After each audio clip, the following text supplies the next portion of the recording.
ভোরের আলো ফুটতেই রাজধানীর কড়াইল বস্তির ভয়াবহ আগুনের ছবি উঠে এসেছে। সারা রাত আগুনের সঙ্গে লড়াই করে খোলা আকাশের নিচে রাত কাটানো মানুষেরা সকালে ফিরে দেখছেন তাদের সবকিছুই পুড়ে ছাই হয়ে গেছে। অনেকে হারিয়েছেন জমানো অর্থ, আসবাবপত্র সহ শেষ সম্বলটুকু। আগুন নিয়ন্ত্রণে আসার পর সকালে সেখানকার পরিস্থিতি জানাতে যুক্ত হচ্ছেন সহকর্মী মোহাইমিনুল খান অপু। অপু, সেখানে উদ্ধার তৎপরতার কি অবস্থা দেখছেন? ক্ষয়ক্ষতি নিয়ে ভুক্তভোগীরা কি বলছেন? আর সার্বিক পরিস্থিতি জানতে চাই এখন।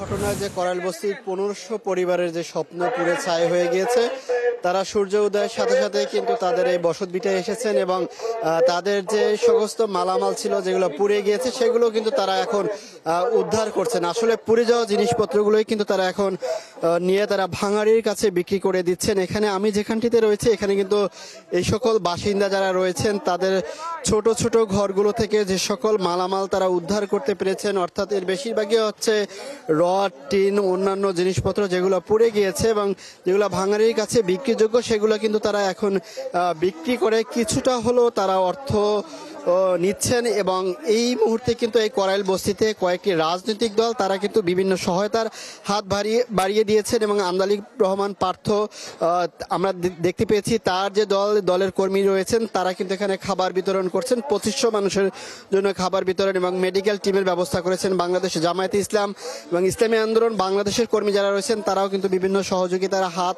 এখানে বাড়িয়ে দিয়েছেন।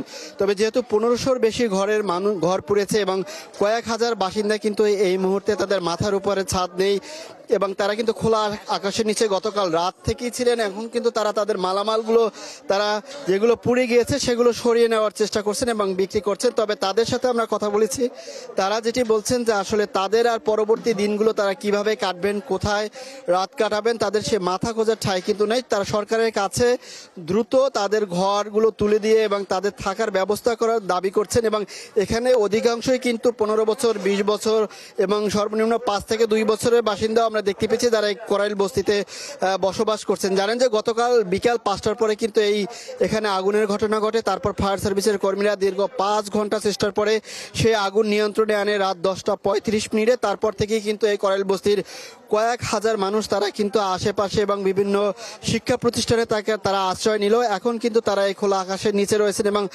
অনেকের সাথেই কথা বলেছি যে তারা এখনো যে সকল স্বেচ্ছাসেবী রয়েছে তাদের কাছ থেকে যে সকল খাবারের তারা প্রত্যাশা করেছেন সেগুলো প্রয়োজনের তুলনায় একেবারেই কম। তবে তারা কিন্তু চেষ্টা করছেন এবং ক্ষয়ক্ষতির পরিমাণ সেটি কিন্তু ফায়ার সার্ভিস এখনও জানাতে পারেনি। তারা যেটি বলছেন তদন্তের পরে তারা কিন্তু এটি বিস্তারিতভাবে জানাতে পারবেন।